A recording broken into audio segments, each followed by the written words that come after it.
ಇದೇ ನೋಡ್ರಿ ಪತ್ರಿಕಾಯಿ ಗಿಡ. ಪತ್ರಿಕಾಯಿ ಎಷ್ಟು ಬಿದ್ದಾವ, ಇಷ್ಟು ಪತ್ರಿಕೆ ಬಿದ್ದಾವ. ಇದು ರೈತರ ದ್ರಾಕ್ಷಿ ಫಲ ಇದೆ. ಇಲ್ಲಿ ಗುಡಿ ದೇವಸ್ಥಾನ ಇದೆ. ಈ ದೇವಸ್ಥಾನ ಮುಂದೆ ಪತ್ರಿಕೆ ಗಿಡ ಇದೆ ನೋಡ್ರಿ.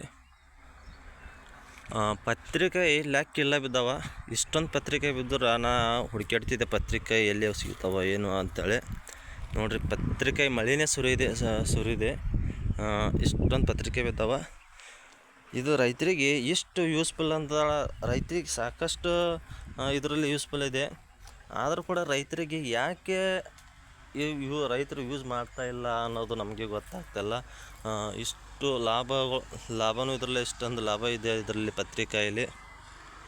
ಪ್ರತಿಯೊಬ್ಬರು ಕೂಡ ರೈತರು ಇದನ್ನು ಯೂಸ್ ಮಾಡಿ ನೋಡಿ ಬೆಳೆ ಹೇಗೆ ಬರ್ತದೆ, ರಿಸಲ್ಟ್ ಹೇಗಿದೆ ಅಂತೇಳಿ ನೋಡಿ. ಇದು ಸ್ಟೆಪ್ಪಿಗಟ್ಟು ನಿಂತಿದೆ. ಗಿಡನೂ ಇಷ್ಟು ದೊಡ್ಡದೇ ಗಿಡ ಇದೆ.